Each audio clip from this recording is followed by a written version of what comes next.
darkness the zombie did call, true pain and suffering he brought to them all.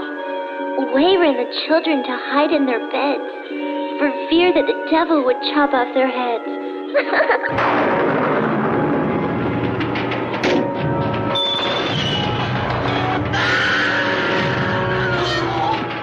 What's up, horror fans? I'm Rob Zombie, and this is ZOMBAWEEN.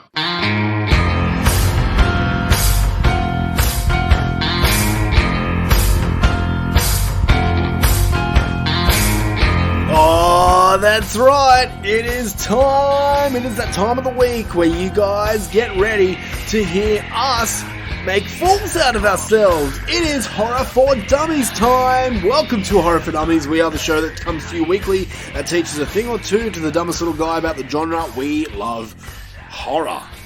I'm your host, Tim Davis, and with me, as per usual, coming back from his couchy seat, we have hashtag Mushroom. How are you, brother?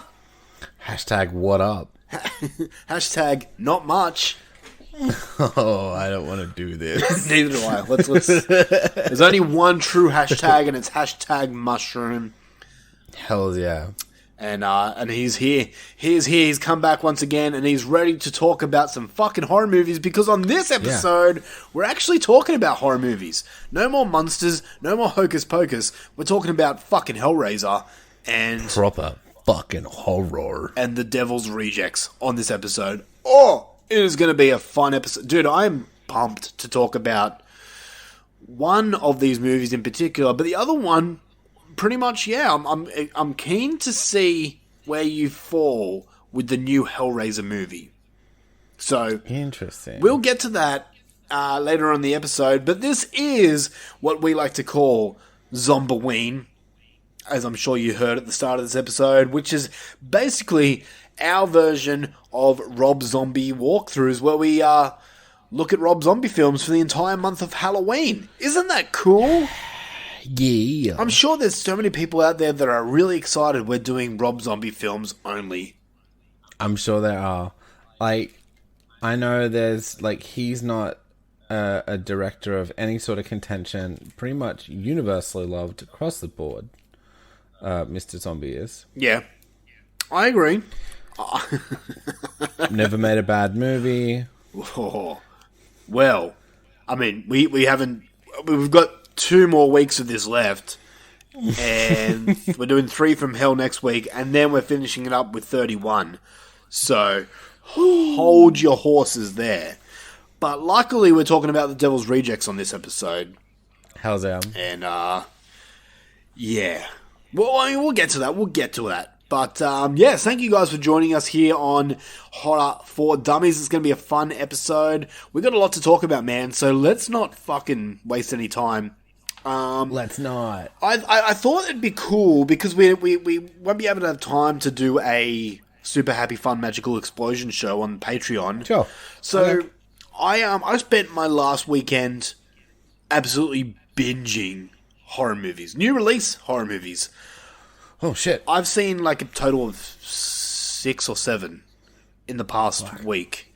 And most of those... That's a lot. Most of those were done in one night. I watched 5 movies in one night. It was a fucking great night.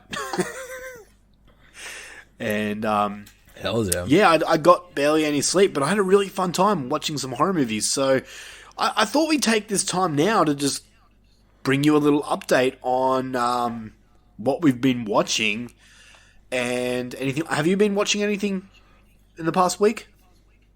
Past week? Yeah, since we recorded. Guess. Well, anything that you want to bring up? Sure. I mean, I went and saw the stage show, the theater production of Let the Right One In. Yes. Okay. So give it to me. What was it like?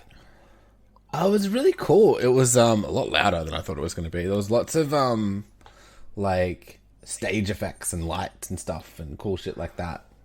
Yeah, okay. The characters were like 20-something playing, 12-year-olds, so that was a bit weird. I thought... So it's like normal 90s slasher film? Yeah, pretty much. Yeah, okay. But it was just weird. It was just a little bit weird with that shit. Yeah. Like, especially with the chick, because she was playing her so young, and it was just like, it felt odd. But, you know, it was really good. It was really cool seeing, I haven't seen like a theater show in a long time. So just like seeing them like there doing their acting and shit, like, it's fun. There was a lot more blood than I thought there'd be. Cool. Okay. They pulled off the entering scene pretty dang well. Yeah. I don't know how they did it. I'm assuming just like blood pumps under the hair, but it looked cool. It looked cool. Was it basically the same story as the movie? Pretty much. Okay. It's apparently more based on the book. Okay. But the book's essentially the same as the movie. Yeah. Okay. But yeah, I'm so bummed that I didn't even know it was happening, and that I didn't see it. I'm really. How was the audience? Was it packed or? Yeah, full house. Really? And what was the audience type? Like old people, young people, horror film fans? Theater people. Oh wow! A handful of weirdo goth cunts. Yeah. Okay. But mostly theater people. Like, you could see it was just like people that come to the theater every week. Like, they've got season tickets and shit. Okay. And like, you know what I mean? How was the reception of it? Like, was it positive or? It was positive. Like, you know, they applauded at the right times and stuff, and people were laughing and they were laughing. Whatever else. What? Yeah, because they were playing them silly. Like, they were playing them childlike, but also like a bit silly. What? I know. Yeah, it was weird. Did it work, or would it have angered me? It probably would have worked enough. It just feels like when a 20-something-year-old's talking like a little 5-year-old and a little Swedish 5-year-old. Oh, wait. So they had like full Swedish accents. Yeah. They did like full Swedish accents. Shit, so they didn't even update it to make it Australian. Some more wavering than others. So I was expecting it to be like, I can't, I'm a vampire, right? No, nothing, nothing like that. Not Australian. They were doing like Swedish accents. So it was weird, yeah. So it was like putting on like a little Swedish girl's accent. Okay.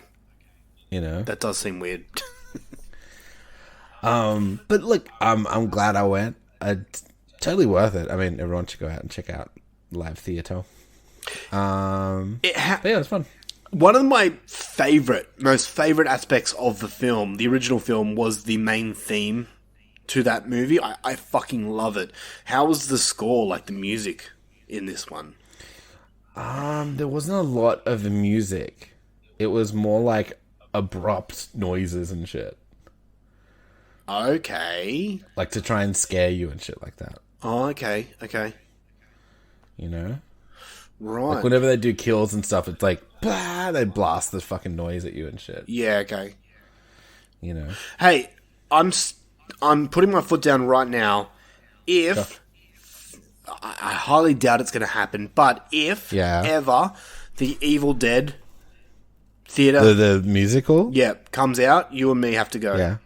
Okay, yeah, deal. And you have to tell me, because I don't really follow up with theater. Yeah, fair enough. Okay, done. I've seen YouTube clips of that. I'd be down for that, for sure. Yeah, I've seen YouTube clips of that, and it looks amazing. Yeah, it looks mad. I definitely want to go to that.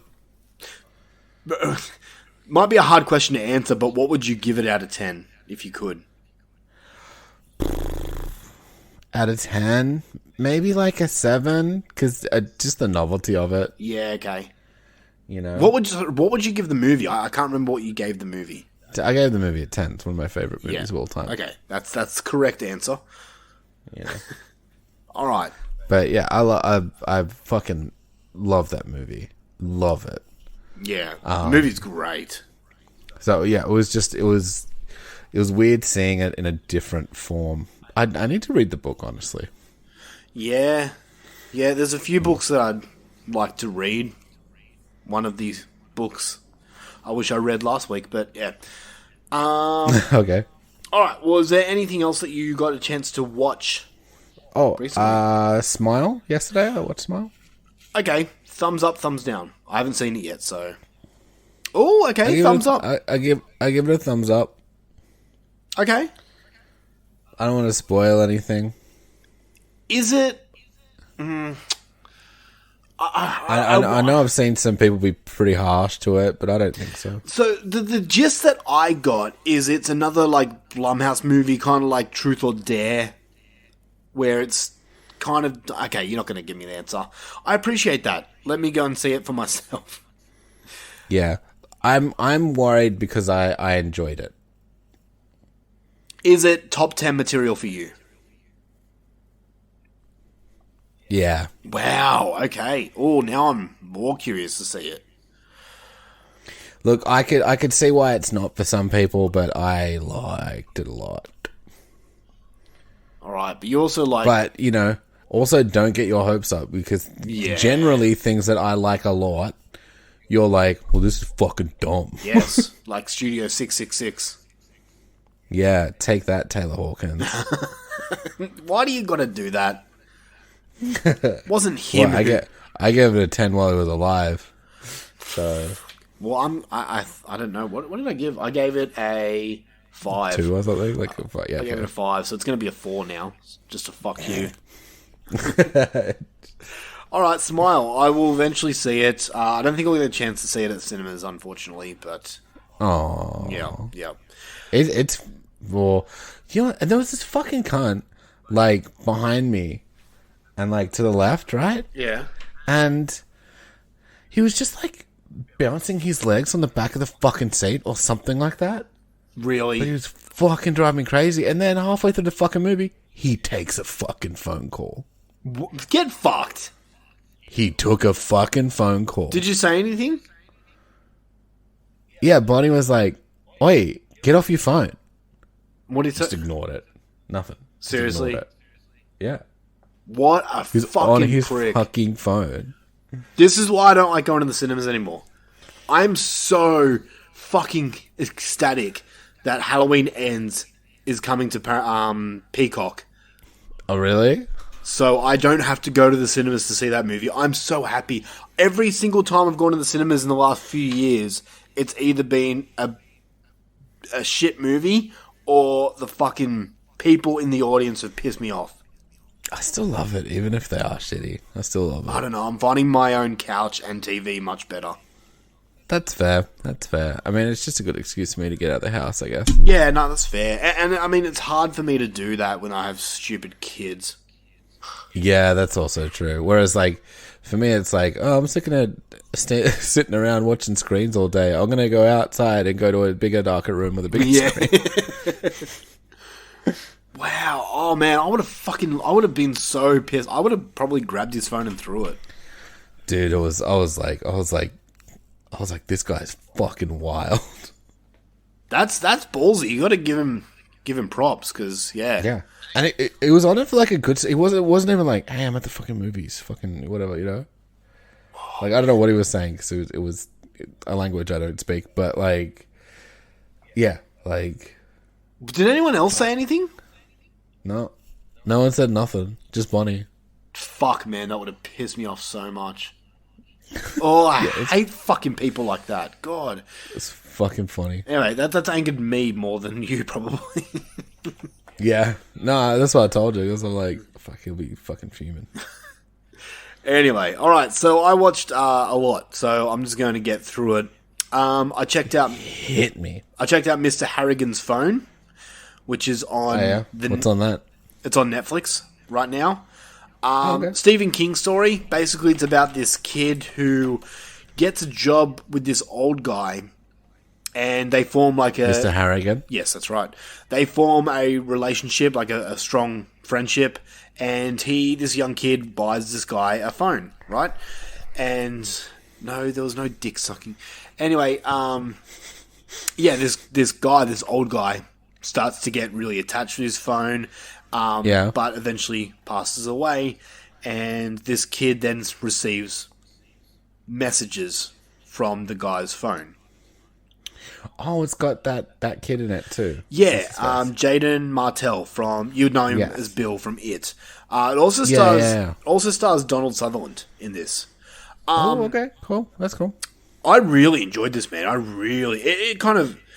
It kind of hit me hard. I don't know why. I kind of like, I'm not going to say I was bawling my eyes out, but I had tears in my eyes at times watching this.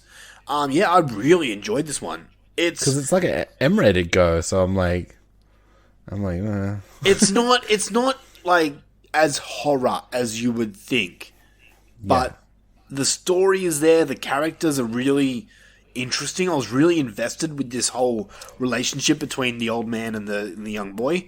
But there's more to it than that. And I was really like this. I really enjoyed it, man. I gave it 8 stars. Dang, top 10 material, 8 out of or 10. maybe.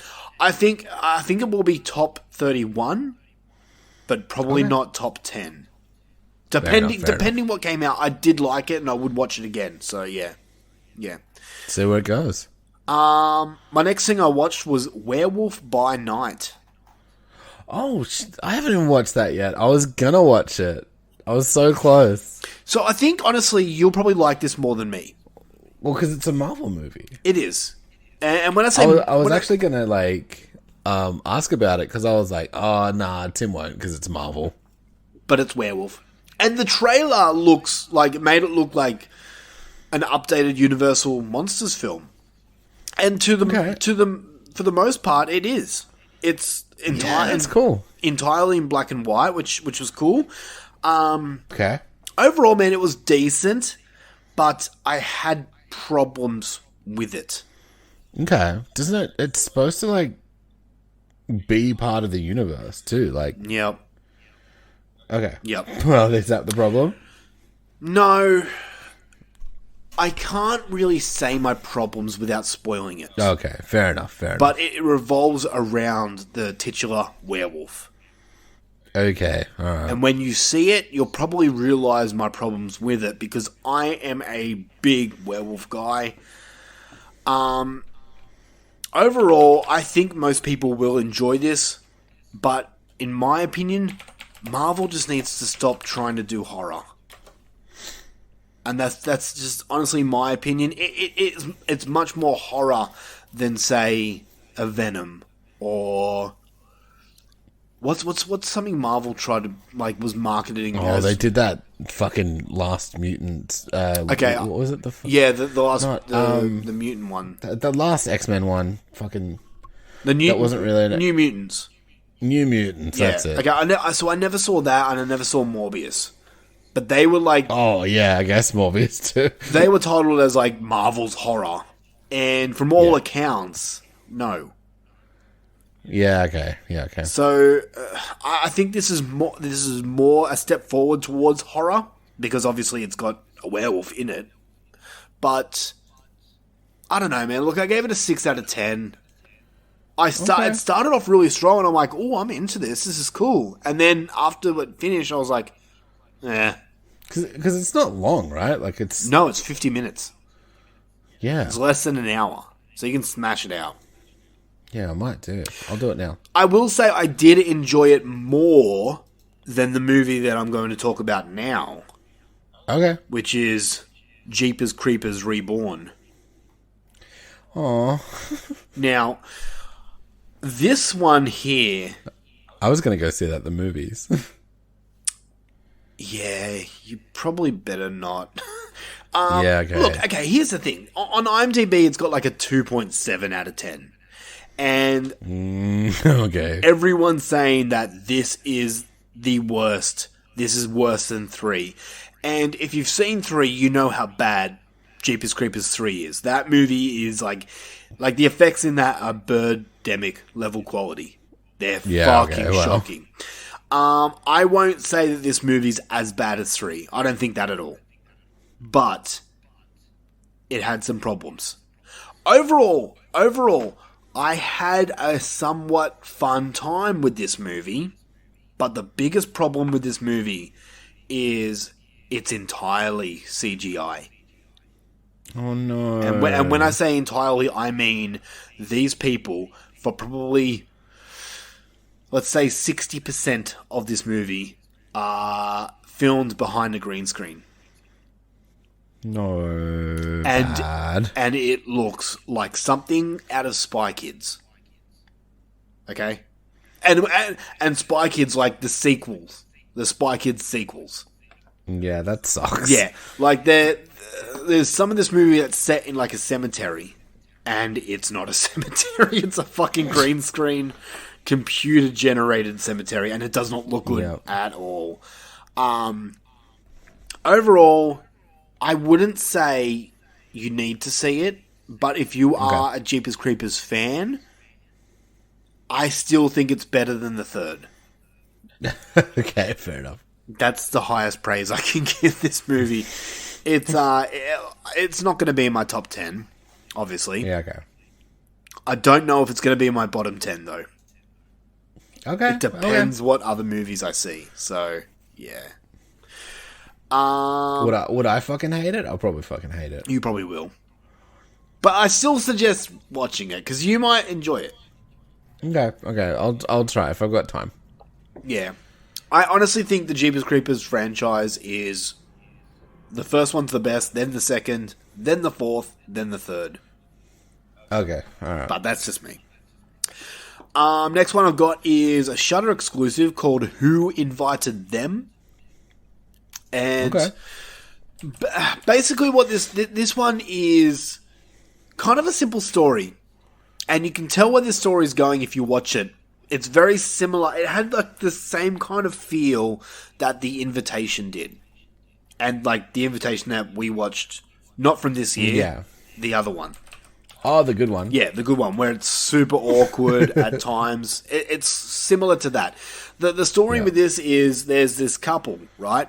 And they're having like this house party, and there's two people at this house party, at their house party, that neither of them know who they are. And as the party ends, these random people just appear from out of the bathroom, and they're like, "Sorry, who are you?" And they're like, "Yeah, maybe we should have introduced ourselves. We're your neighbors," because they just moved into this place, right? They said we're your neighbors, and then like everything's good. They're all buddy for a while. It's like a big party, but then obviously something happens that's horror. Okay. For the most part, I was really invested in this movie. It's one of those movies that is a slightly slow burn, just like The Invitation.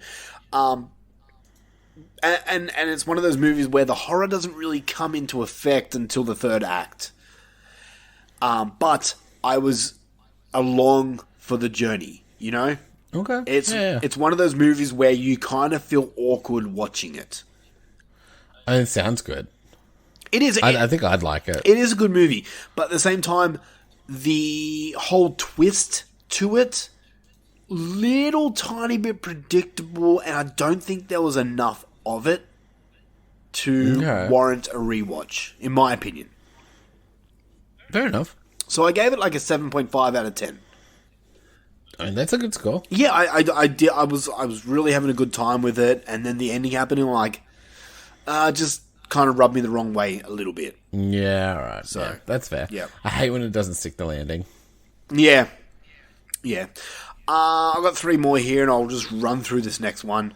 Me and the kids watched the new Disney movie called Under Wraps 2, which is... Is it about a mummy? It is. It is about a mummy. Wow. Does he do his own stunts? I mean, not as much as Tom Cruise. I don't know. I don't fucking know.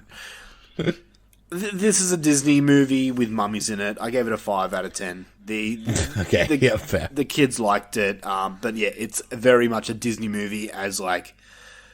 Disney as Disney movie. Yeah, and like not animated Disney, like...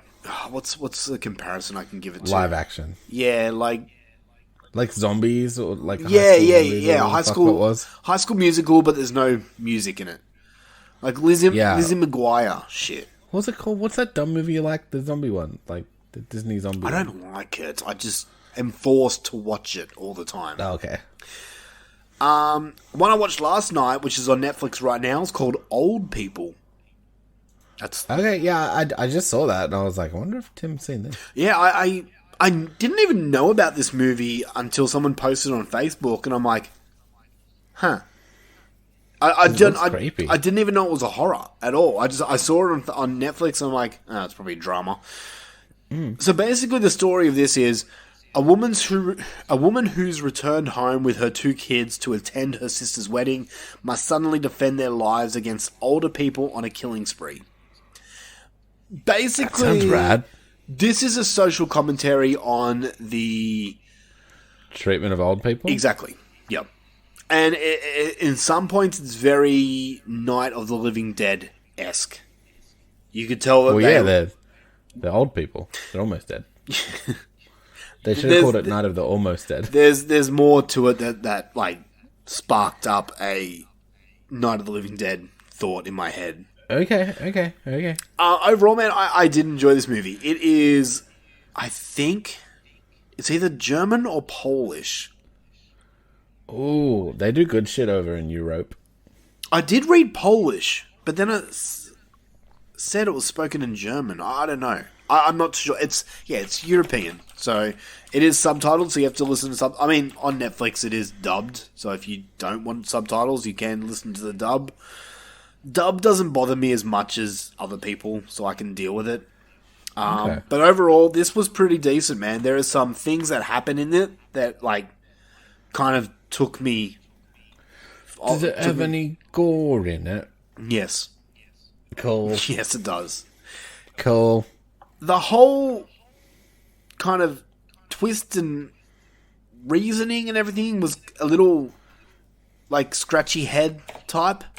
I didn't really get it at first. I had to watch a couple of YouTube videos as to what this all meant and everything to really get an explanation.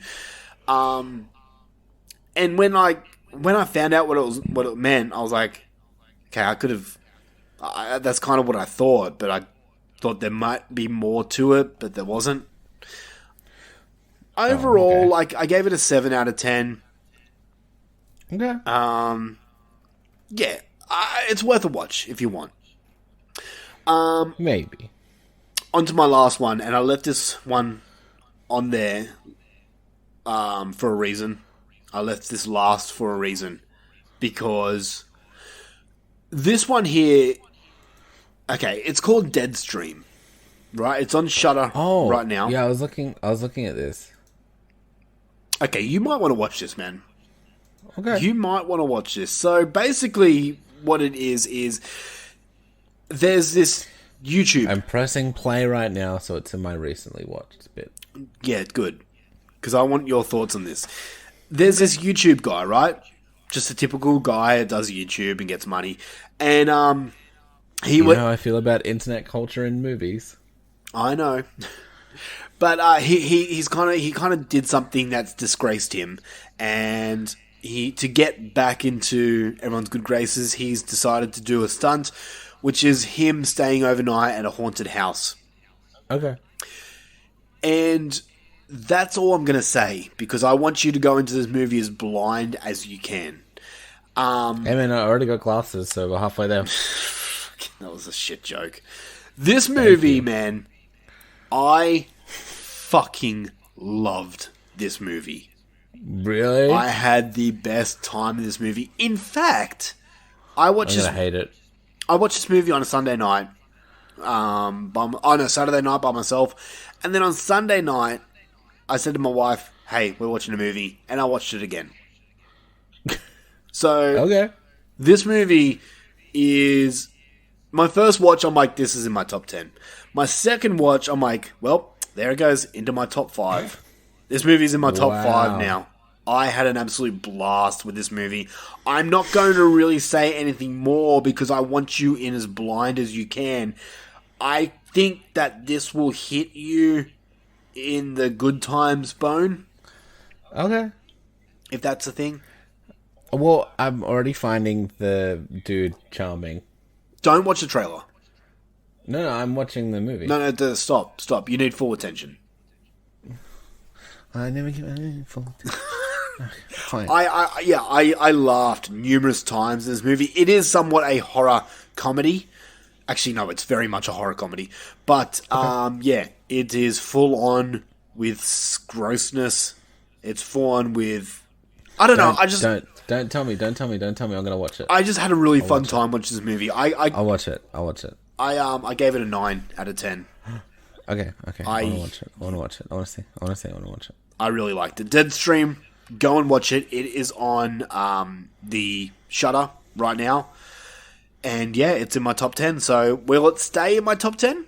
We'll have to see. Only time will tell. Only time. Yeah, so that's basically what I've done in the last 7 days. So Cool. Yeah. And I thought maybe we can do that for the rest of October now. Just talk about what we've been watching.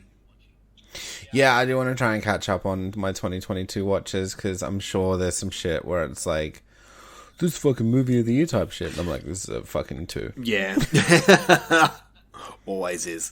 All right. So I can make somebody angry, so we can all listen to each other's fucking top whatever episodes and be like, fucking, they're so wrong. That was this in my list.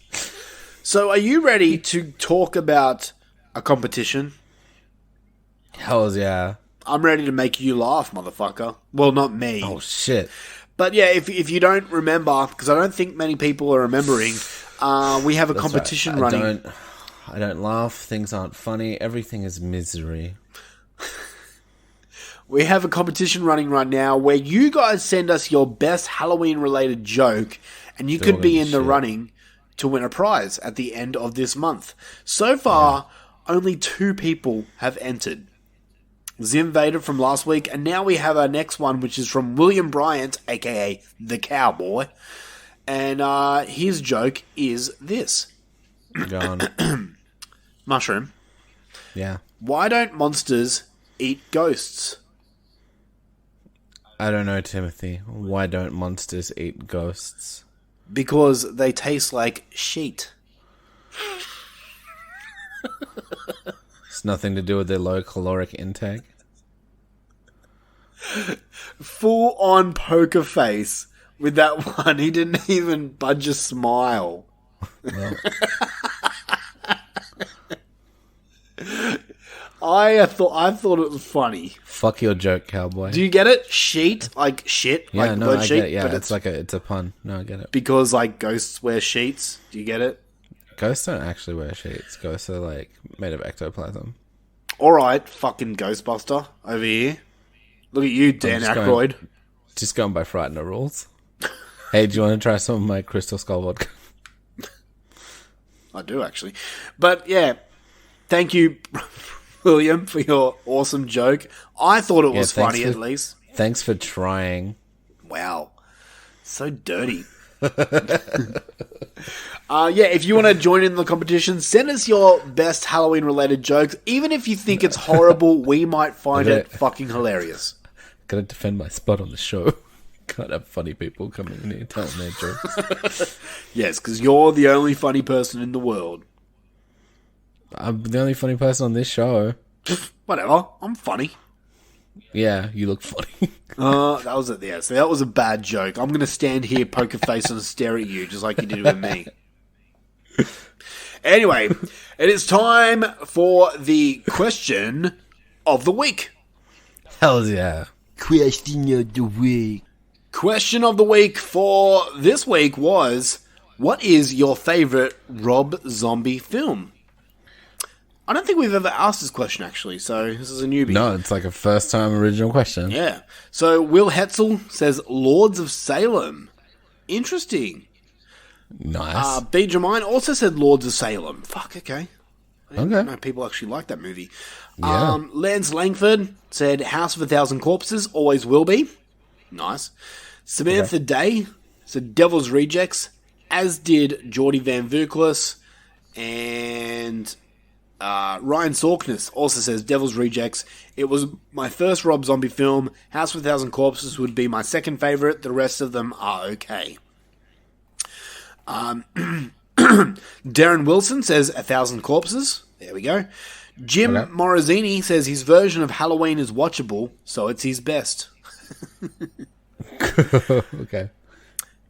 Rob Humphrey. Here we go. What's he Cranky fucking man want? Humphrey. What's he bloody fucking want? He says, The Munsters is the only good movie he has made. Amanda Webb says 31. Ooh, interesting. Yeah. Zimvader says... I heard that was shit. So Yeah, we'll get to it. Zimvader says, if I can vote for the Dragula video, then that. Otherwise, Halloween 1. That is a good video. He says Halloween 1. 1. 1. 1. He's pointing out that he only likes Halloween 1 and not H2. Oh, got it. I was like, Halloween 1111? And Dave Drake says, love Captain Spaulding, so what can I say? Well, he's in 3 movies, so which one is it? He's in 3 movies, so I guess all 3 of them? Yeah, I guess so. All right, on to this week's question of the week, and this is a question that I know I've asked probably many times, but it's a question that I really enjoy. What is the best sequel? Ooh. Let's cut that. What is your favorite sequel? So it could be horror or anything else. But I'll always go with... Mine's easy. What? Evil Dead 2. Real? Okay. Interesting. Mine... Well, it's like one of my favorite movies of all time, so it's like easy. Mine probably is a tie between Aliens and Terminator 2, Judgment Day. Oh, they're good. I know I'm probably missing one. There's something... Oh, wait. Jaws of Revenge. But that's not a sequel. That's a forequel. A forequel? I don't know. A fourth quill. The 4th movie, so... Yeah. Yeah, okay. I mean, technically, that's what a sequel is, just anything... No, I mean, what I mean by sequel is part 2. Only part 2. Okay, what's your favourite part 2? Okay, yeah, okay. Yeah, so... Alright, so get us your answers for that. And it's about time we finally talk about a Rob Zombie movie, because this is ZOMBAWEEN, of course. Hells yeah, yo. So let's do it. Feature presentation.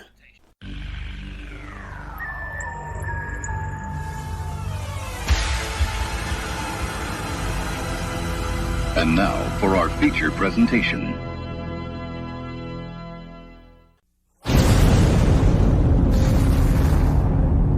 What police have uncovered reads like this. Words can't describe it.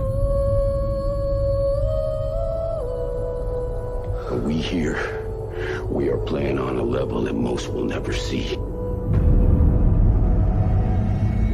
You're gonna start the killing. You best start it right here.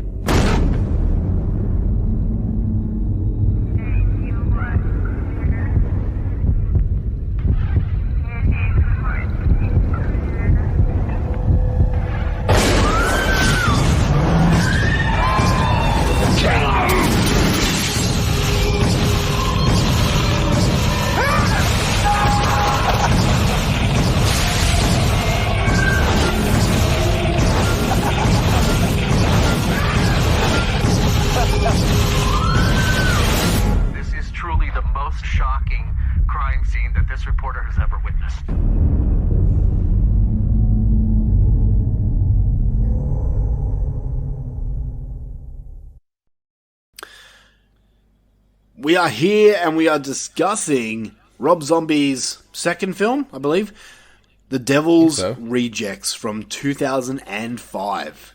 Can't believe this movie's 2005. That feels so long ago. Makes it so old. Yeah. This one comes on IMDb as a 6.7 out of 10.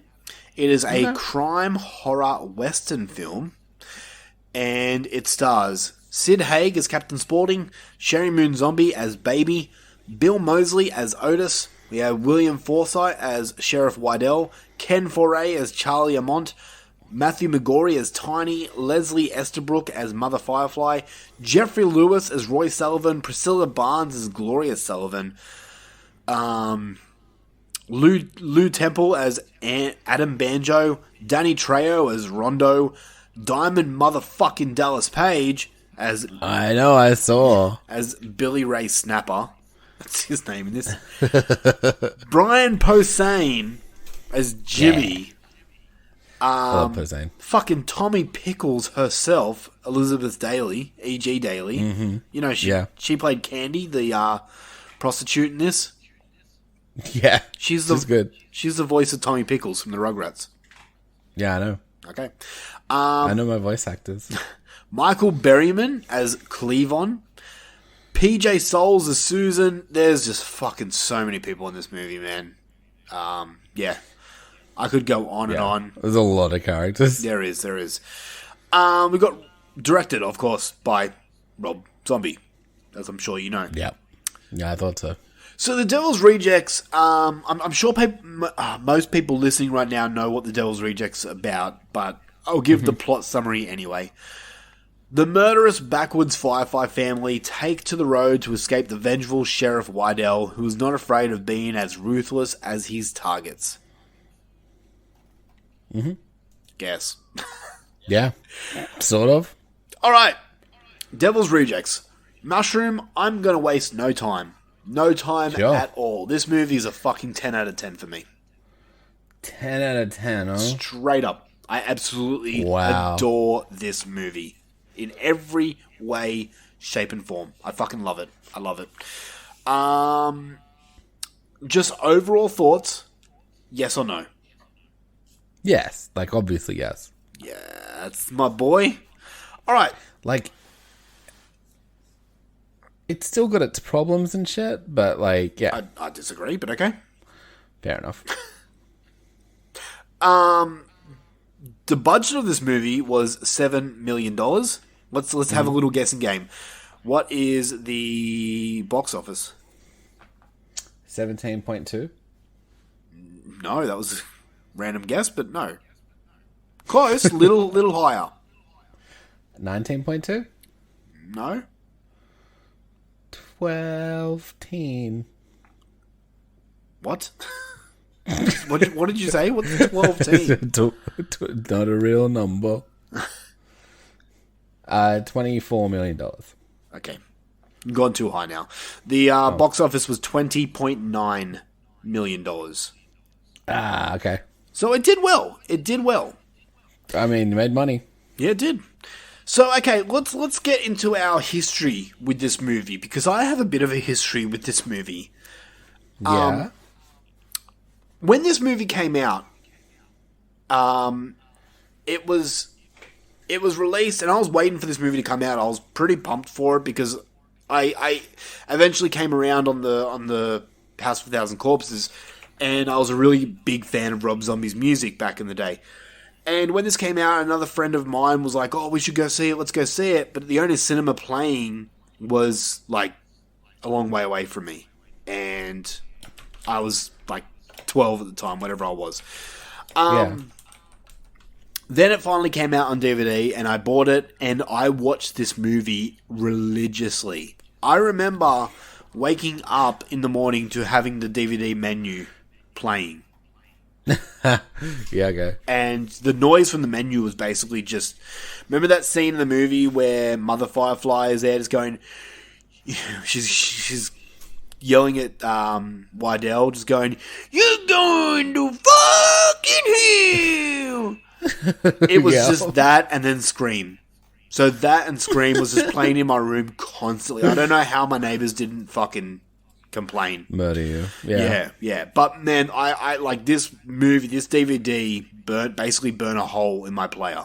I watched it that much, man. I love this movie growing up. So that's basically my history with this movie. What about you?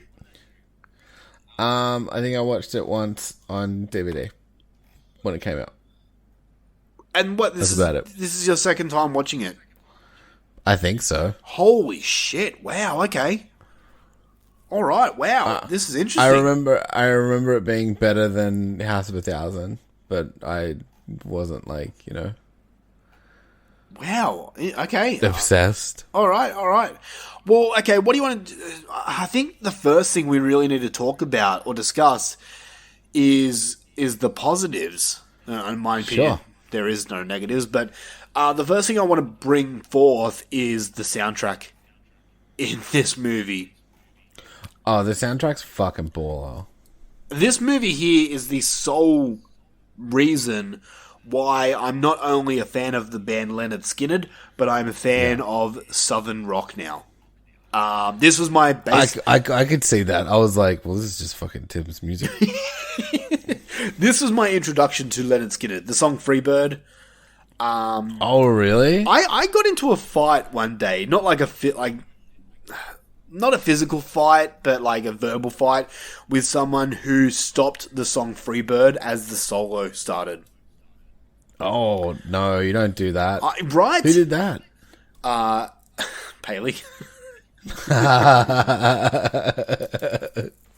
Was he doing it to shoot you? I think so, yeah. Yeah, probably. Yeah. It was in my car. But, yeah, this, like, just every song in this movie not only is fucking great, but it fits the scene that it's playing in. You know? Yeah. You got the Allman Brothers Band with Midnight Rider. Mm-hmm. That song playing when they're, like, running away. That fucking fits. Freebird at the end is just... Oh, I just love it. I love it. And there's people that I've heard complaints that there's people who think that Rob Zombie fits the scene with the song. So he'll make the scene extra long to fit with the song. Okay. And I get yeah. And I see where they're coming from, but I don't have a problem with it at all. No, neither. Like the ending part with Freebird playing, I can see some people going, "Oh, it's too long." I don't fucking care. It's fucking Freebird. What are you going to do? Cut down Freebird? Yeah, exactly. You do not turn Freebird off. Mm-mm. I mean, I agree. This movie kind of did, but that's all right. Yeah. Yeah, man. For me, this movie just mistake. Yeah, this soundtrack just. I was listening to the soundtrack multiple times this week. That's how much I love this soundtrack. Yeah, it's just banger. We open up the movie with like a Texas Chainsaw Massacre style intro with kind of like text on the screen. Yeah. And I love that whole Texas Chainsaw Massacre feel to this movie. You could tell that this is a movie. You could tell that he probably sat down his cast and crew and made him watch a few movies, and Texas Chainsaw Massacre was one of them. Yeah, just watch it over and over and over again. Yeah, for sure. What about you? Give me something that you liked. Something I liked? The gore in this is good. Yeah. It's like the story is just nice and simple. Which was like my big problem with House of a Thousand Corpses, where it like felt like his first and last movie. Whereas this one felt like he could breathe and tell the story a little bit more. Yeah, I agree. And you got to spend a little more time with them, and it's like, it was very much like you're supposed to be like cheering on these like fucking serial killers and shit. But it's really confusing because it's like they're doing honestly really fucking terrible things. Yeah. But then it's like, okay, well now we want you to feel, even though you like saw the bit where I like fucking stuck a gun in this chick's pussy, and then like, you know, a couple of scenes later they're like, well now you gotta feel bad for him. It's like, okay. That's one of the biggest reasons why I love this movie, because what he does here, okay, you take a look at the classic 80s slasher films, Freddy Krueger, Jason Voorhees, like no one goes into those movies rooting for Nancy from Nightmare on Elm Street. They want to see Freddy fuck shit up. And that's what this movie does. Like, Rob Zombie knew that people want to see these villains. Yeah. But he turns it on its head. Like, halfway through this movie, we end up fucking hating this sheriff and going for the rejects. The bad guy is the sheriff. Yeah. Like... And I love that. I love how he tops it on its head and does that twist. Yeah, like it's still interesting for sure, but it's still sometimes hard to wrap your head around. For me, it is anyway. Yeah, okay. I mean, I've seen this movie countless times. Yeah. That now I just love it, man. I love the story. You are 100% right. Like, this movie is so much more straightforward than the first. You don't have to scratch your head. You don't have to have deep discussions about the story. Yeah, and it's not like, where's this doctor? Why is he in face paint? What is this? What is exactly. that? He's just like, you know what? I'm a fucking serial killer maniac. And I was just like, I want this. That's why, like, I wanted all that other extra bullshit cut out of House of a Thousand Corpses and make, like, a fucking spin-off Doctor in the fucking X-Men movie. Yeah. Yeah. You know, but... Yeah, we got more of the Firefly Family, which is sick. You know? It was, yeah. And I mean, let's just talk about the characters now. Sure. Every single character in this movie. I thought, I might sound crazy here, but I thought Sherry Moon Zombie did actually a really good job of acting in this movie. She does in this because she definitely shows more range and stuff, like where she like snaps from like that sweet giggly little like serial killer bitch to like, all right, let's fucking, you know, get shit sorted. Yeah, you could see she was more herself in this. Like, I mean, the character was more herself, not this trying to lure people in. Exactly. She wasn't like, she'd only put up that facade sometimes, and I thought that was good. I thought that showed some range and shit when she was like actually being real, was when she was with her family and stuff. Yeah, yeah. But I mean, the main three rejects, Captain Spaulding, Baby, and Otis, these three characters together were just great. Yeah, they're super fun. I love them. Sheriff Wydell. Dude, William Forsythe does such a terrific job of making you hate him. You do just want to hate him. And it's, like I said, it's so conflicting because it's just like, I'm like, but he's supposed to be the cop. He's literally just, I mean, he's doing his job like a cunt. Yeah. But he is technically arresting serial killers who cut up people and literally wearing, like, the dude's fucking face. Yeah. Yeah, but he does such a good job of, making you hate him. Yeah. So props to him. Ken Foree is Charlie Altamont. How did you feel about the whole aspect of, like, the brothel part of this movie? It's fine. Did you think it fit with the movie, though? Like, obviously it has to because it plays a big part in it, but... I mean, yeah. Yeah. Did people not think it fits? I don't know. I haven't really searched up more. I didn't find it odd or anything. Yeah. It was cool. It fucking suited them. I feel that maybe this movie has too many characters. For me, no, it doesn't. I love all characters equally. But I feel like that could be an argument that some people would make. Maybe just the DDP and Machete ones. Yeah, probably. But at the same time, I'm a massive DDP fan. No, but I said maybe because I love them in there. Yeah, like I like them there. But if you wanted to trim some fat, you could probably get everywhere that they went with just having the sheriff there and then a few unnamed cops. Yeah, true. Like having more people there because he wanted them for bodies, but you didn't have to like flesh out their characters. No, yeah, that's right. You know what I mean? That's all I meant. You could get there and save 10 minutes or 15 minutes. And this is like an hour and 40-minute runtime, so it's not like a super long movie. Yeah, so that's where I could see it, you trimming some fat, but you're going to fucking really cut DDP and Danny Trejo out of your fucking movie? I don't think so. Don't you dare. Don't you dare. No. I'll fucking give you a diamond cutter and they'll kind of machete you. A little bit of trivia here. Do you know what another wrestler that tried to audition for this role that DDP eventually got? Kevin Nash. No. Just have a stab. He's a wrestler still performing to this day. Eddie Guerrero. Okay.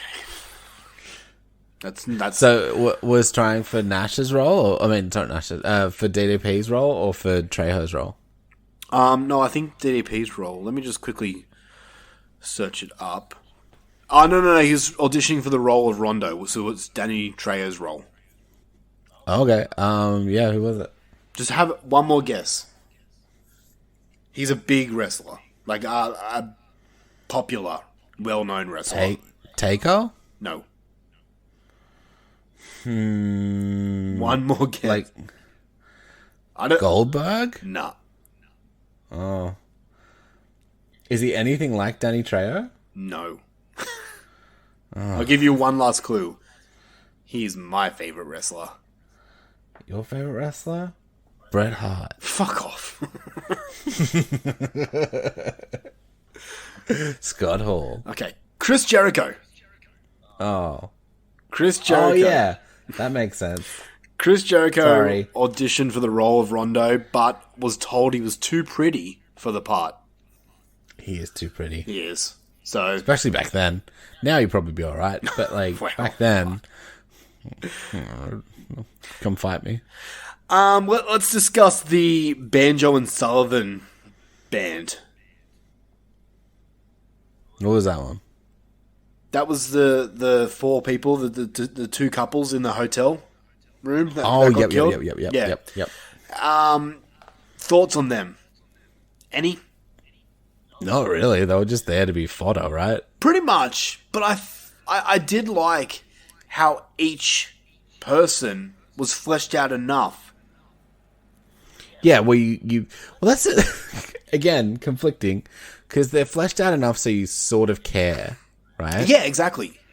You care enough that all these terrible things are happening, but then he's still like, yeah, but you're still gonna care for the fucking rejects when the girls are. So it's just like, ugh. But at the same time, like Roy Sullivan, the older gentleman of the group, was going to cheat on his wife with Baby. Yeah, like, I mean, they weren't perfect either. Yeah. No one's great in this movie. Everybody sucks. Which is Morally. most people's problems with Rob Zombie films. Is that everyone's unlikable? Yeah. Or everyone's a villain, basically? Everyone's a dick in some way, shape, or form. Yeah. I mean, like, I love all the violence. I love how fucking horny it is. Fuck Rob Zombie's a horny dude. Yeah. And just like, again, just like last week, fuck, he wants people to fuck his wife. I mean, yeah, wouldn't you? Well, no, I don't want people to fuck my wife. Fuck my wife. You know what I mean? I don't know. I guess I mean, it's not a thing where I'd like want people to fuck my wife, but he just seems to be like, don't you want to fuck my wife? He wants to show her off. He's proud of her. I guess, but he doesn't have to. Let's talk about a character in this movie that... Okay, I love Brian Posehn. I love Brian Posehn too. I think he's fucking hilarious. He did not last long. Was Spoilers. he really needed in this movie? Nah, it was a friend cameo. I think so too. Don't get me wrong. I love that he was in. I love his character in this movie. I love everything about him, and I'm glad he is in this movie. But when you really kind of have to trim some fat, maybe. Yeah, maybe you could take out him too. He does this where he just like fucking has his main characters and he just introduces a shit ton of characters. Yeah. Yeah. I think Jimmy, the character of Jimmy played by Brian Posehn, was the only character who's not a dick. Yeah, he wasn't. And he just gets treated like shit. Immediately just... Yeah. Yeah. God. But I love Brian Posehn. I don't know what it is about him. The way he looks, the way he sounds. He just makes me laugh. He's just a funny dude and he's so cool. He's like into mad nerdy shit. He's into fucking metal. Yeah. Into horror movies. He's fucking weird giant and he's fucking like his actual stand-up is hilarious. Yeah, and it's weird. His wife's hot. Like really hot. He's probably like swinging some fucking meat, dude. Yeah, He's a big guy. He's probably loaded as well. Yeah. So he's like funny, swinging mass meat, and like fucking, I don't know, he's cool. I think he's cool. And fucking loaded. Yeah. Lucky bastard. Yeah. Yeah. I mean, overall, man, the characters in this movie all hit for me. Michael Berryman as Cleavon.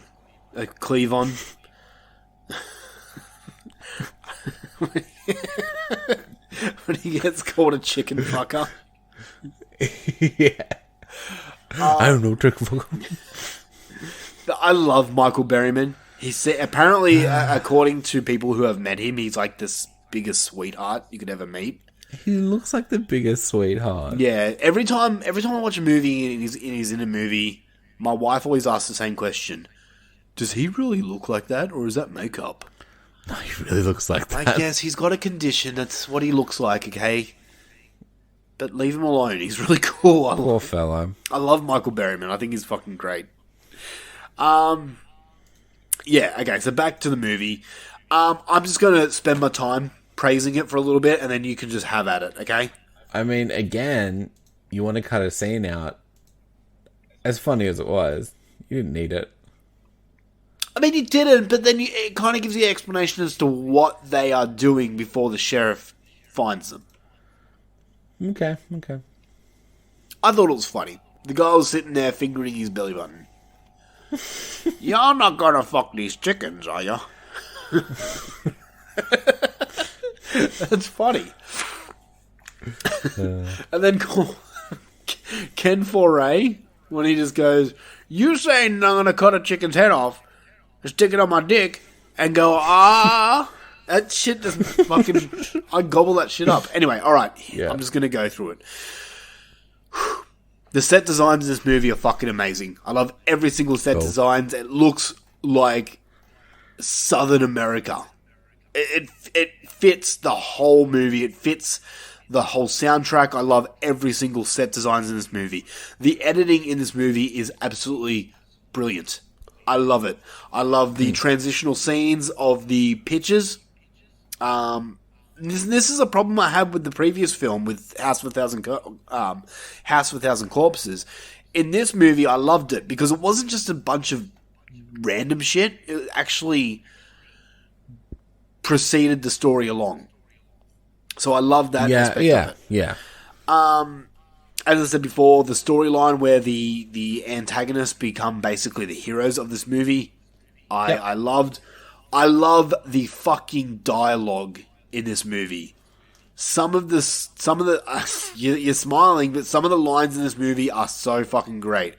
I am the devil, and I'm here to do the devil's work. That line, and I know it was taken for something, but I don't care. That line's fucking great. I don't know. Some of them are a little cringe. Like what? I don't remember specifically, but I just remember there was a couple of times where I was like, I find that, for me, this movie's really, really quotable. Like the whole Chinese, Japanese, dirty knees, look at these. And then, of course... Don't you want to fuck my sister? Yeah, exactly. And then the whole tutti fucking fruity. Like that, like it or not, it is fucking quotable. And you can say it to a lot of people, and most people will know what you're talking about. No. Horror fans. Horror fans. I just come up with someone who's like, don't you want to fuck my sister? No, I mean, if you walked up to... Why don't you want to fuck my sister? If you walked up to someone and said, tutti fucking fruity, some, horror fans would know what you're talking about. It wasn't as funny as the stand-up in the in-house. Eat your mum's pussy. Why is the punchline to every joke, eat your mum's pussy? So funny. No, I love the dialogue in this movie. That's fair, man. When he says, consider me Willy fucking Wonka, this is my chocolate factory. I love that line, and I use that line on a day-to-day basis. I really don't have anything negative to say about this movie, man. I love it from start to finish. It's a movie I can watch whenever, wherever. I absolutely adore this movie. It is, in my opinion, Rob Zombie's best film. That's just my opinion. I just love this movie. I would also have to agree. Yay! I think it's his best film too, so far. I mean, let's finish him, but... Yeah. Yeah, so far, for sure. And from memory, I like this better than Halloween even. But... my negatives are, honestly, just a little more vague. It's not getting a 10 because it didn't fucking, blow me away. Right? Yeah. It's just not a movie I'm in love with. Also, I don't love his directing style. And that's just a taste choice. What is it about the directing style that you don't like? There's just some shots in there that are just, really... Rob Zombie, if that makes any fucking sense at all. Like he's got some like weird angles and weird close-ups and stuff, and that I'm just like, I don't love it. okay, It just kind of feels. I don't mean to say it. It's going to sound so douchey, but like amateurish. Does that make sense? Like, you made me fucking choke there. Sorry, bro. No, look, I kind of understand where you're coming from, and I know what you mean by Rob Zombie-ish.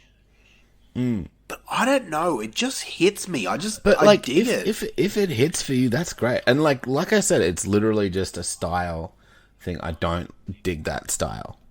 Like, but give me a Sam Raimi or a Peter Jackson, fucking shot, and I'm like fucking frothing. So it's like it's just what clicks with me and what makes me feel stuff is just different. Yeah, no, that's fair. That's fair. Like, you know, so I see Rob Zombie shots, and it's very Rob Zombie. And honestly, like, not a lot of movies look like his movies, so that's like unique. I get it, man. But Like, I just don't dig it that much. I dig it enough to fucking very much enjoy the movie. And then also for me, it was getting a little slow at the end. Really? Okay, interesting. Yeah. Yeah. Like, after they'd killed everybody, and after they do the flip sort of thing, I was just getting like just a little bit. Is this like after the sheriff died, you mean, or? No, after they killed the 4 people. Oh, okay, like when they're being cunts, better than when they're getting hunted, basically. Yeah, okay. That's, you know what I mean? Like after they, that's why I said like a lot of the fat for me was like the second half of the movie. Okay. Like, with the bounty hunters and with and them arguing and developing their characters and shit, and then with the sheriff and watching him go crazy and stuff. Like, I had a lot more fun watching them fuck around with the other people and torturing them and killing them and stuff. Fair enough. I don't agree, but I see where you're coming from. Totally fair. Yeah. And also, like, I was left confused by the ending. I don't remember how we get to 3 from Hell. I don't know if that's a prequel or what. It is. Because it's very much sort of implied that they die, right? It is not a prequel, and I mean, we'll get to that next week. Yeah, don't tell me, but like in this movie, fucking, we're in like 2005. Yep. Right? In this movie, am I thinking the Devil's Rejects are dead? Yes. Okay. Yeah. So for many years, decades even, or decade, the Devil's Rejects have died. Yeah. Until, when was 3 from Hell? Last year or the year before? When we saw that, and we'll get to that next week. Okay, because I don't know how they survived or what at all it's about, but with that, even if they were to die, I just wanted maybe clearer shots with that. Again, Rob Zombie-ish, but maybe it would have cost too much money to do it properly. Do you mean how basically it cuts to black and you hear the gunshots? Yeah, I wanted to see it. See, for me, I thought that was a perfect ending. I love that ending. You liked it? Okay. It was just a perfect... Because it's basically... what's that fucking movie where... Oh, the road movie... I can't fucking remember. Duel? No. It's like a crime movie. Fucking hell. Now it's going to annoy me and I can't think of it. I haven't seen it, but Natural Born Killers? No, it's something similar to that. It's a movie that's very similar to this, but it's an old movie. Features a car. It doesn't give you anything. Dukes of Hazzard? No. It's going to fucking annoy me so much, man. I'm trying to search it up right now, but That's alright. I got nothing, man. I got nothing to tell you. Yeah. Bonnie and Clyde. Oh, okay. Yeah. It has that type of feel to it at the end. Sorry it took me so long to think of that. That's alright. Yeah, and then, like... So that happens, and then you get the end, like, the credits shot, where it's basically just a helicopter going along the road. I never skip that. The song playing during that is Seed of Memory by Terry Reid. Fucking awesome song. And then just the whole shots from the helicopter, I'm mesmerized by that. It was cool. Oh, dude, I'm very, sorry. Very like Paul Walker at the end of fucking the one where he died. End of his life. Yeah. I don't know. I never saw that movie, so I don't know. Okay. I don't know, man. Look, I'm basically just going to continue sucking this movie's dick. I honestly have nothing negative to say. I don't have anything super negative to say about it. It's a very good movie for me. I very much enjoyed it. I love the gore. I love the horny. I love them fucking torturing people. I like the twist, even though it's hard to wrap my head around. Still thinking, like, watching it now. Yeah. I probably loved it more when I was a kid. Yeah.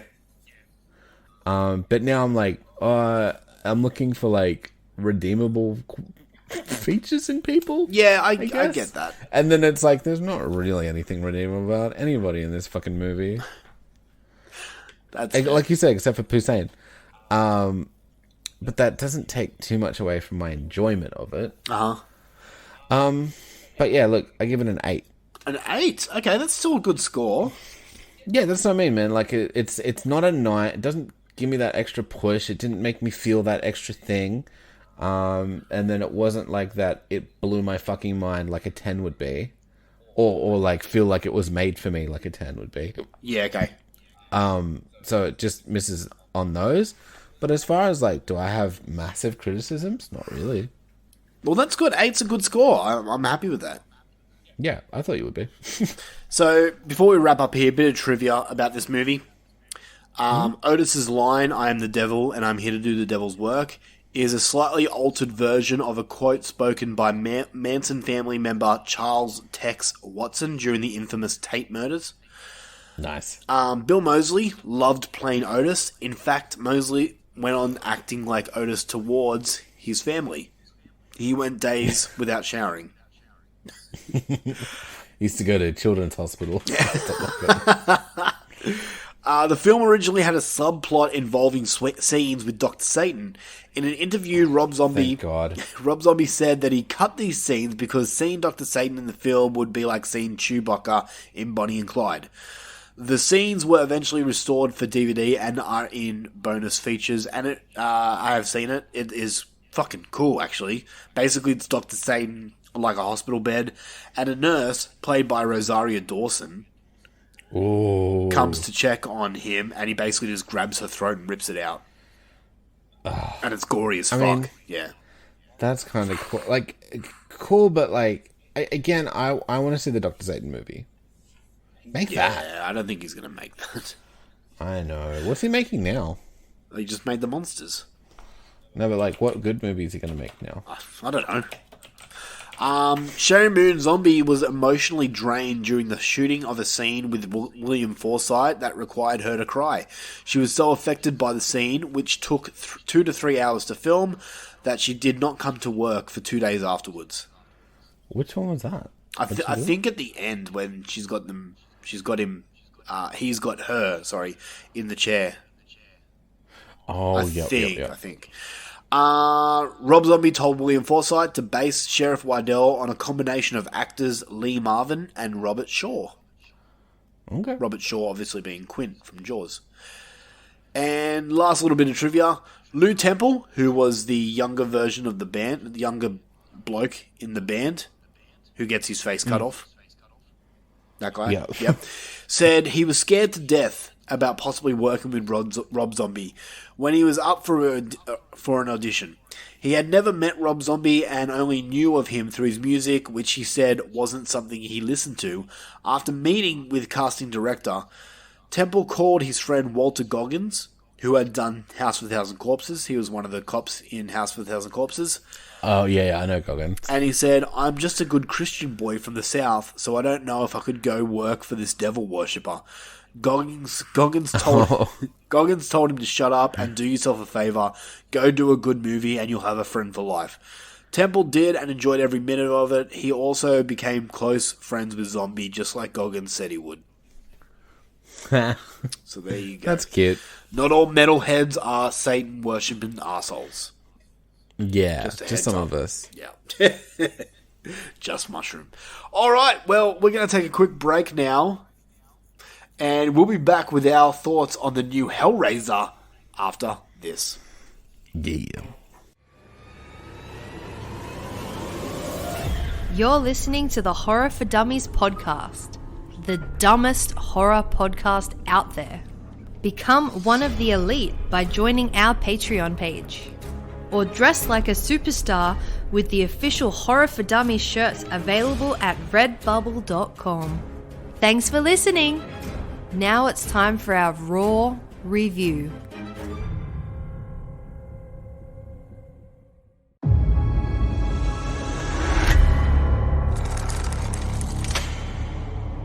Beautiful, isn't it? It's really nice. You can hold it. What is it? It's a puzzle. And it's almost finished. Keep going. So if I solve it, do I get a prize? I do.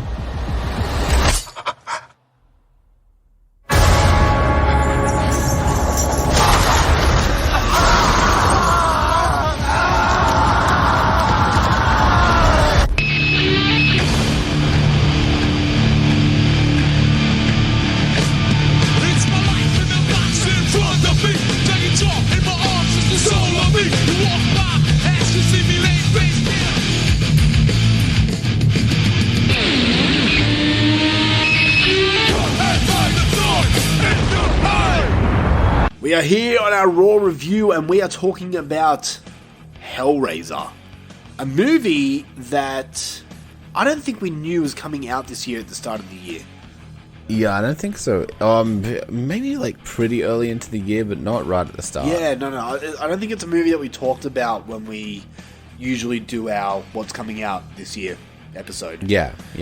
But a movie that definitely has a big franchise behind it.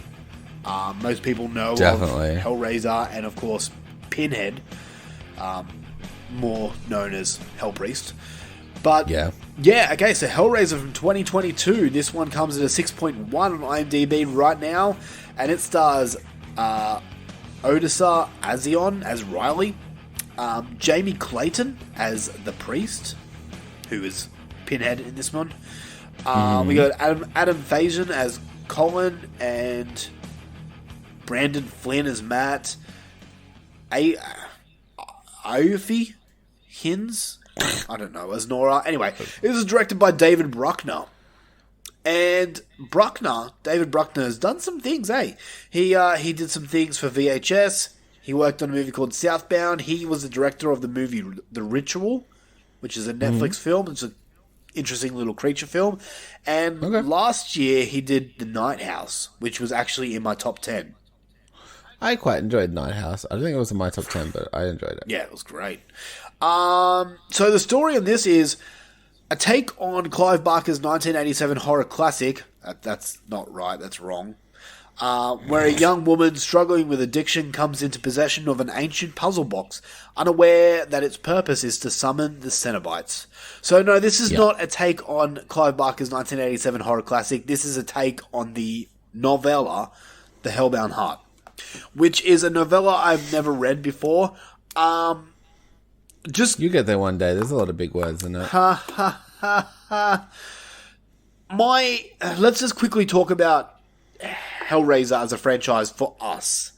Sure. I have a big tattoo of Pinhead tattooed on me, on my leg. It was actually one of my first tattoos I've had. I know. I am not the biggest Hellraiser fan out there, story-wise. I love the character of Pinhead. But as the movie and the story, I've never been really huge into it. I've never really understood the whole story as a whole. I just enjoy Pinhead, what he looks like, and what he says. Okay. I think he's funny. So going into this, I was a little excited, but nothing like if they remade Jaws or anything like that. What about you? I don't super... Hellraiser was always hard for me to find. Yeah, I agree. So like, it's just shitty in this country. You just can't find it. So I think I've watched the first one, and I think I was like half cut when I watched the first one, so I didn't really understand what was going on. Yeah, okay. Like I'm fairly sure I was stoned, which was a bad idea because there's a lot going on. I was just like, oh, what is happening? Yeah, this isn't the movie you want to take drugs for. Yeah, I just remember being like, I don't know what's happening. I don't understand it. Like, is it real? Is it not real? I understood this one a lot more. Yeah. I would definitely like to go back and watch all of them. I mean, you don't really need to. I'll be honest, man. I don't know. It's just one of those franchises where it's like a mad big horror franchise, and I want to see them. Maybe next year we could do the whole franchise. Yeah, I'd like that. But yeah, I want to see it now in the context of like having a little bit more horror under my belt and maybe not being fucked up for it. I get you. So like, yeah, I'm curious because I know the basic, puzzle box and Cenobites, blah blah blah. Not so much the Hell Priest and the hierarchy, but it was the original was like hornier, right? Like that's what I got. Yeah, much more hornier.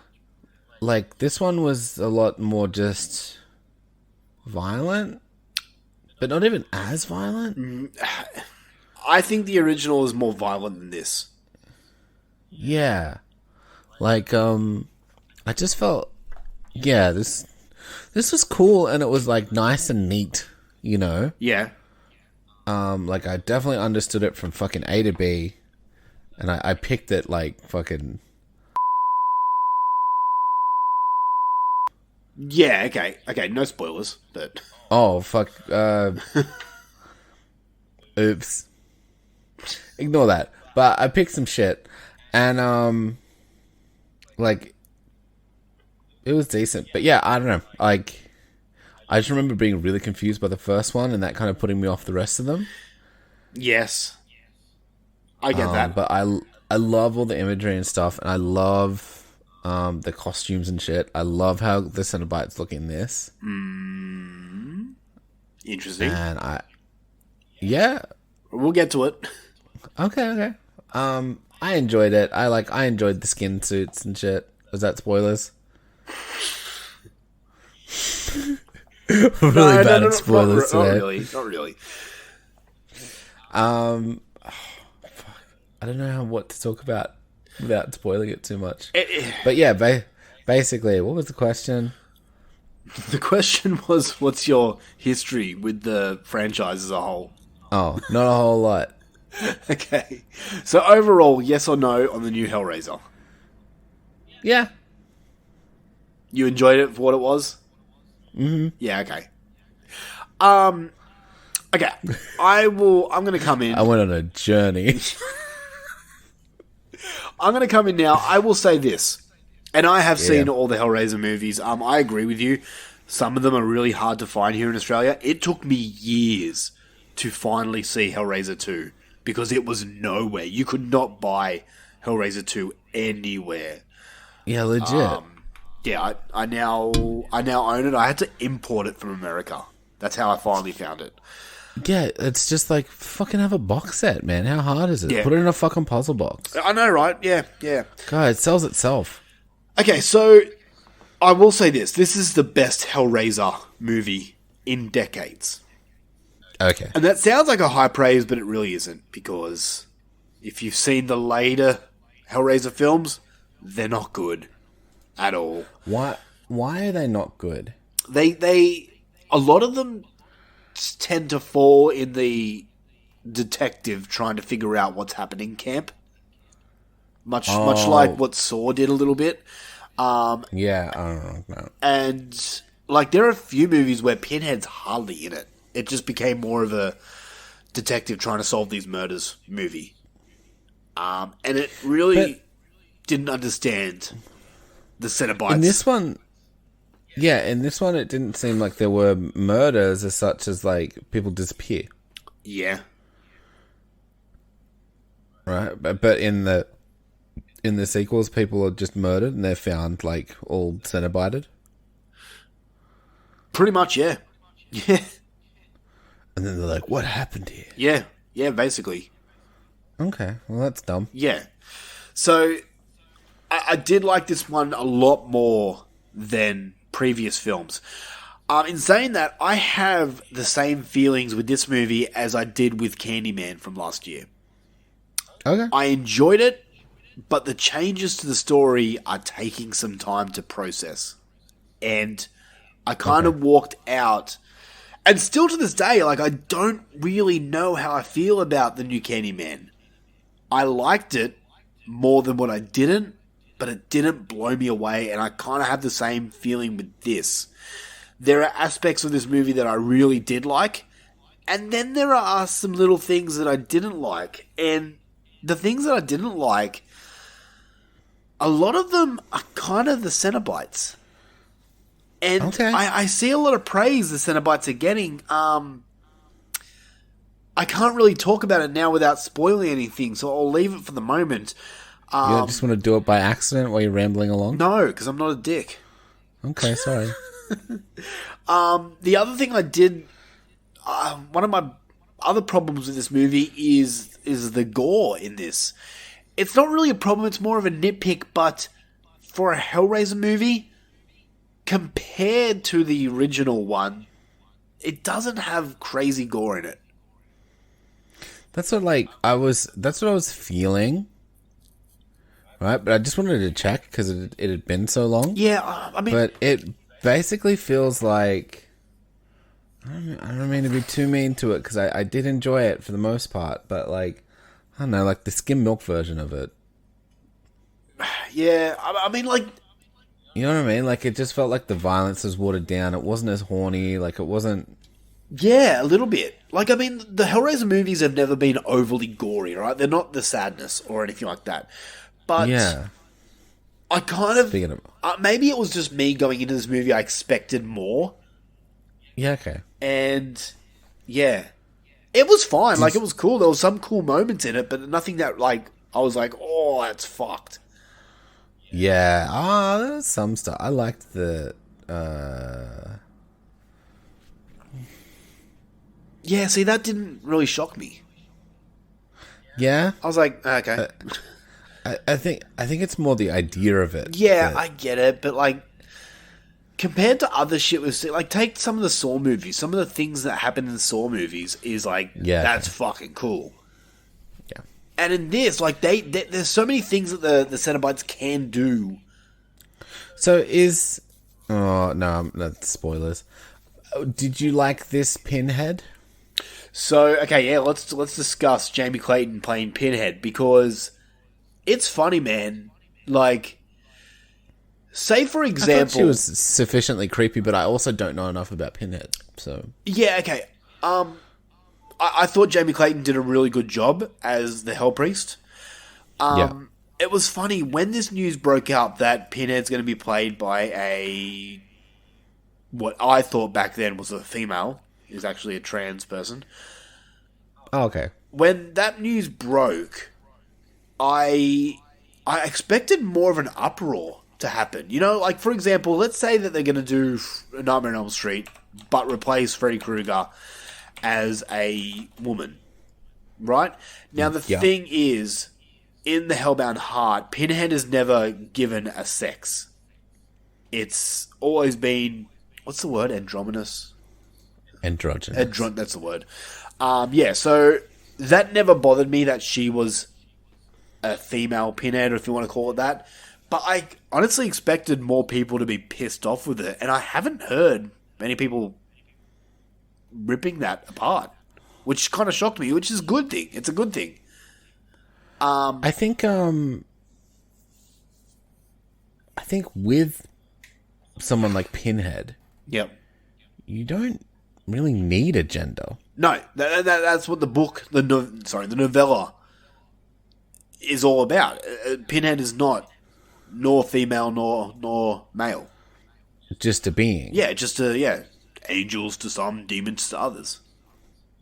Yeah, and like, I want to ask you about the ending, but I don't know if that's spoilers. But I mean, it's definitely spoilers. But yeah, I'll ask you after the show. But yeah, like, yeah, I thought she was good. Yeah, no, she did a good job. I think my problem is, and I'm trying my absolute hardest to do this, I'm trying to separate the Pinhead that I know and love from this new Pinhead. And seeing Pinhead on screen and not hearing Doug Bradley's voice, like, and all his Pinheady goodness, like, no tears, please, and all that stuff, I'm still a bit like, it's just not hitting me as much as I want to. That's my own problem. I have to get over the fact that this is a new incarnation of Pinhead. It's not Doug Bradley anymore. And I don't get why I can do that with Freddy Krueger, but I can't do it with Pinhead. I don't understand. Yeah, it's I love. I mean, he's special to you, you know. I absolutely love Doug Bradley's Pinhead voice. Yeah, okay. And in this one, there were times where I was struggling to hear what they were saying. What Pinhead was saying. Yeah, okay. I watched this on Binge here in Australia. It is streaming on Binge. Yep. And literally, exactly halfway through this movie, something happened and the feed just cut off. Okay. And it wouldn't let me get back into it. I don't know, I was having internet problems or something. Luckily, I had this movie loaded up and ready to go. And lucky. When I had it loaded up, it didn't have subtitles on it. Oh, okay. So the half... So I was like, mine had subtitles? Yeah, no. Yeah, the last half of the movie, I couldn't have subtitles. So I could barely really make out what the Hell Priest was saying. Yeah, okay. Which annoyed me. There's so much to talk about, but you can't do it. But it's spoilers, spoilers, yeah. Do you want to do a spoiler section? Yeah, let's do a spoiler. Okay. Just quickly, let me just smash this out. If you're interested, as far as I feel it, if you're interested in Hellraiser, this seems like a good one. As far as the sequels go. Yep. I have questions because I'm not very versed in the series. But it seemed good enough. It just didn't seem as good to me. That's fair, man. If you don't know the franchise as a whole, it might be a little different for you. But let's just quickly smash out some of the things that I did like and you can agree with. The set designs and production is incredible. Cool. The big house. Let's just say that. Well, that and the way the rooms move in this is fucking incredible. Yeah. Really cool. Yeah, it's cool. Like, I'm sure CGI was used, but it doesn't look CGI. It looks like practical. So there's that. The story in this, I did enjoy this new story. This is not a remake. The director, David Bruckner, has come out and said that this is not a remake of the 1987 film. It's a complete new story in the Hellraiser lore. And I did enjoy the story, probably on par with the first one. Okay, I want to ask about the story, but we'll... Spoilers. Yeah, okay, yeah. Everything else I have written here is kind of spoilerific, so I don't want to talk about it yet. So we have to do a spoiler section on Hellraiser. But overall, what would you give this out of 10? I'm giving it a 7. Okay. Like, I enjoyed what I saw, but again, I felt it was like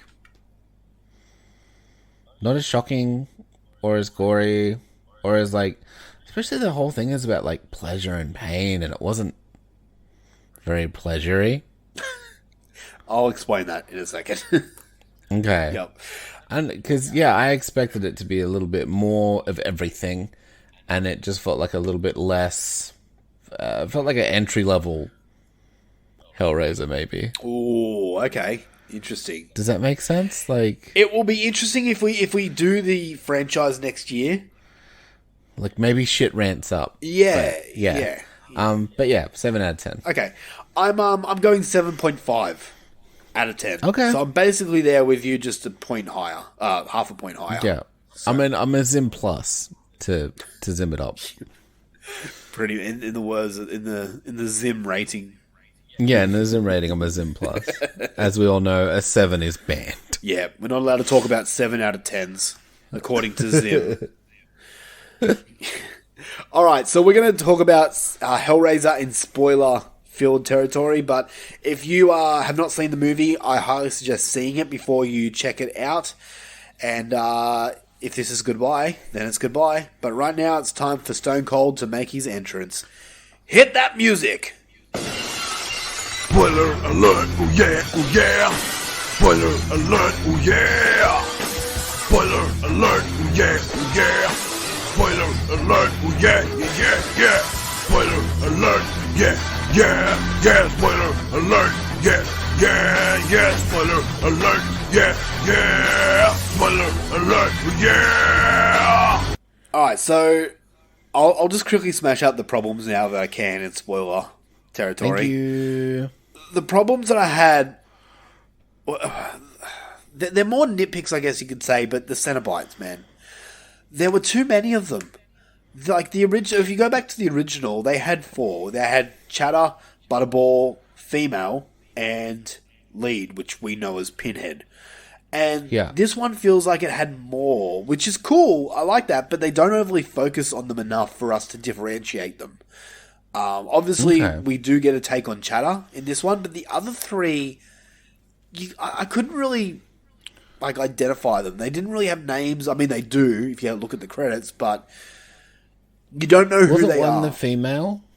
There was a female one, and then there was another one that was looked creepy a little bit. But then you had another one. What's up with them dying? What do you mean dying? Like when, so in this story, I don't know if this is the same basic story. Like, do they have to get pricked? No, no, that's completely new. Okay. Yep. And then, they die.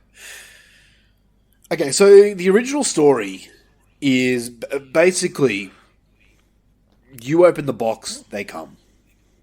Yeah. Right? In this one, they go more into the laminate configuration of the story, where it has different configurations or forms. Yes. That was never ever talked about in the previous films. So that's all new. Yeah. The whole little spike. It was legit more of a puzzle box. Yeah. The whole little spike was completely this story. There was no little knife or spike that came out in the other ones. Okay. And then where it has to take a sacrifice, that's new to the story too? I believe so. Yes. Okay. Yes. Because then when it has to take a sacrifice, how can it be a Cenobite? That's because I'm like, isn't a Cenobite like really a person post-death? Basically, yeah. Yeah. So, like, how could it kill someone? Or, I don't know, man. I don't know. That part was like, I was a little bit like, what? Yeah, I didn't get that either. I know, because it was just like, and how some of them were just like, they just seemed like zombies. Yeah. Yeah, there was no like, yeah, I know, there was no real character to them. Exactly. Yeah. Yeah. That's what I mean. It just felt watered down, man. Like, it was, like, I remember it, like,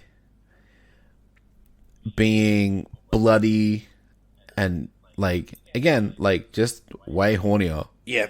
Like, Clive Barker's shit's horny as fuck. Yeah, exactly. Like, it's like taking all the penises out of Geiger's work. Pretty much, yeah. You know what I mean? So it just felt like they're like, oh, it was sort of hinting to it and stuff like that, but it wasn't really there. No, because the whole thing is like they're all like coming from all their fucking pain. Yeah, that's right. Yep. I barely got that. I barely got that. I got that they were sort of hinting at it a little bit, but yeah. So the whole thing. Now, I'll probably watch this again before the year is up because I didn't 100% understand it. But what I got from it is that there were 6 or 7, I think it was 7, different configurations. Yeah, I think so. And 6 people needed to be sacrificed, and the 7th person got the reward. Yeah. The problem is, the reward from the Cenobites, to them might seem cool, but to us is bad. So basically, pleasure to us would be like sex, but pleasure to them is pain. Yeah. Right?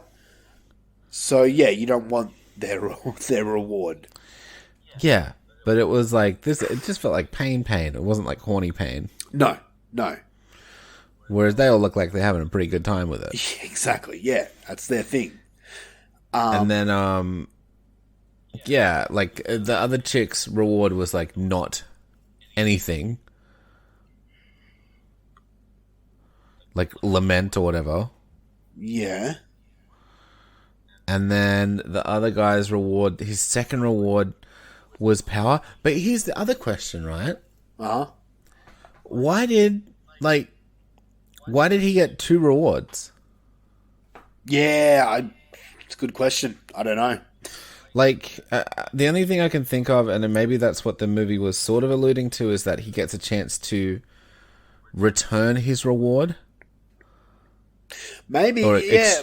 Exchange, but why? I think that's what, because I think they do mention that he gets to exchange his reward for something different. Yeah. So he exchanges that for power, which is actually him being a turned. Zetobite. Yeah. Which is actually cool. That's why I thought it was like a prequel. That was probably the most goriest bit, but even then, that was like CGI skin rip. Yeah, it wasn't. I don't know. It wasn't anything great. I found. But like that's why I thought maybe he's going to be Pinhead or something. Like he's going to be the next Pinhead something. Well, no, Jamie Clayton's Pinhead. But probably not. Yeah. Yeah. Like I didn't know. Like because in the sequels they do make other Cenobites. Okay. Yeah, okay. and there's silly ones out there. There's a dude with CDs that's like being stuck in his head. Yeah, there's dumb Cenobites out there. Okay. There's a whole bunch of them if we get down to it. They even have fucking dogs. So okay. Yeah. But that's another thing that I found about the Cenobites is like in the original movies, like especially the first one, they looked grotesque, where these ones, they had like a shine to them. They looked a little too plasticky for me. Yeah, I feel ya. Like even like Jamie Clayton's Hellraiser, I mean Pinhead. Yeah. Like it looked latexy. Exactly.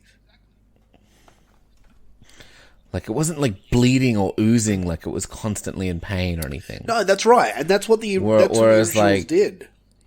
Yeah, like Doug Bradley's one, it looked like he had oozing open wounds from his chest. Yeah, and I mean, like Doug Bradley's Pinhead had nails. This one had actually pins.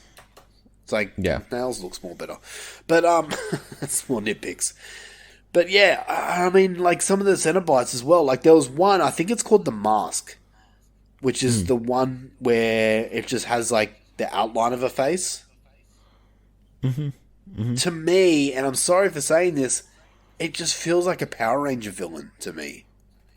Fair. It didn't feel like a fucking Cenobite. It just I thought it was going to start doing karate and da da da da da da. I just the cool thing about this is like the original Cenobites all wore leather. There was no leather in this. Instead, they kind of use their own skin for fashion, which does look cool. It's a cool idea, but once again, it's Got that. I want it to look more oozy and bloody. Exactly. It just had that plastic shine to it. Yeah, latex. Exactly. Didn't look as graphic as I wanted it to look like. If graphic is a word. Gorific? Gorific. Yeah, that's better. Yeah. Yeah. The whole story, I think it needs a second watch for me to really clue in with everything. It honestly, if they just went over it with like a fucking paintbrush or something and it was just oozy all the time. Yeah. It would have looked cooler. Yeah, I think you're right, yeah. Overall, man, as I said before, it's a better sequel. It's the best sequel we've had in years. I mean, she looks terrifying. Who? Like, just the face. Like, Pinhead. not even so much the... Yeah. Yeah. No, I agree. Yeah, definitely. But, yeah, I don't know. Yeah, I feel you. Like, I'm looking at pictures now and I'm like, yeah, it looks oozy and bloody and infected and... Yeah. Like, just, yeah, hectic. And then you see hers and it's like, yeah, looks like CGI skin where it just goes like... Like, yeah, it's not bad or anything, but yeah, I get it. All right. Well, is there anything else you want to talk about? Nah, I got nothing. Yeah, I was just curious about those things. I mean, we can go through all the kills and everything like that, but what's the point? Yeah. Yeah, bugger it. All right, well, this concludes the Horror for Dummies podcast for this week. So we want to thank each and every one of you guys for joining us, if you're still here. Yeah. We'll be back next week, continuing our ZOMBAWEEN. We are going to be looking at 3 from Hell. Yeah. The final Firefly Family movie so far. For now. Yeah.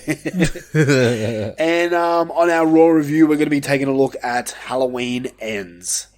Yeah. So if you want to go to the cinemas, you can see that. Or it will be streaming on Peacock actually tomorrow from this recording.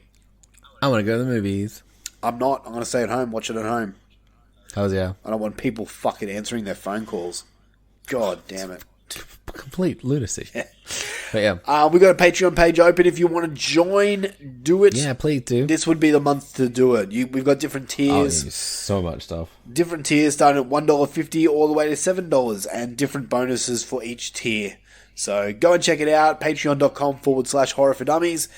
Until then, Loof, I think that's it. We are done for this day. That's it. Big shout out to our friends Friday Nightmares. Love you, Scott. I guess we like Heather. That bitch. That bitch. Love you, Heather. Gotta shout them out. They shout us out all the time, so. Yeah. Damn. Alright. Goodbye, Loof. Goodbye, Timothy. Dip!